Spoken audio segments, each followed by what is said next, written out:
ఓ అమ్మాయి తనకు 5 లక్షల ప్యాకేజీతో వచ్చిన జాబ్కి గుడ్ బై చెప్పేసి బిజినెస్ పెట్టి నెలకు 80,000 సంపాదిస్తుంది. ఇంతకీ ఎవరామె? ఎందుకు 5 లక్షల ప్యాకేజ్ వదిలేసి బిజినెస్ వైపు అడుగులు వేసింది? ఆమె చేసే బిజినెస్ ఏంటి తెలుసుకుందామా? ఇక్కడ కనిపిస్తున్న అమ్మాయి నాసిక్కు చెందిన మయూరికలే. ఆమెకు ఒక పెద్ద కార్పొరేట్ కంపెనీ నుంచి 5 లక్షల రూపాయలు ప్యాకేజ్ ఉన్న జాబ్ ఆఫర్ వచ్చింది. కానీ ఆమె అవకాశాన్ని వదిలేసి తన జీవితాన్ని తానే నిర్ణయించుకోవాలి అని అనుకుంది. అందుకే ఆ జాబ్ని తిరస్కరించి తనకు వచ్చిన ఒక చిన్న ఆలోచనతో జ్యూస్ నాయిస్ అనే జ్యూస్ స్టాల్ని ప్రారంభించింది. మొదట్లో చాలామంది నవ్వారు.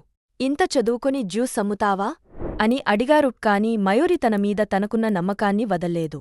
చిన్న స్టాల్, ప్రతిరోజు కష్టపడి పని, కస్టమర్లతో మంచిగా మాట్లాడటం, క్వాలిటీపై ఎప్పుడూ రాజీ పడకపోవడంతో రెగ్యులర్ కస్టమర్లు పెరిగారు. ఈరోజు మయూరి జ్యూస్ స్టాల్ నుంచి ప్రతి నెలా సుమారు 80,000 రూపాయలు వరకు సంపాదిస్తోంది. తానే తన బాస్ అయి హ్యాపీగా బిజినెస్ చేసుకుంటుంది.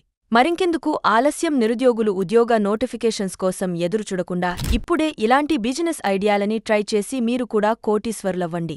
ఇలాంటి ఇంట్రెస్టింగ్ బిజినెస్ ఐడియాస్ కోసం మా ఛానల్ని ఫాలో అవ్వండి.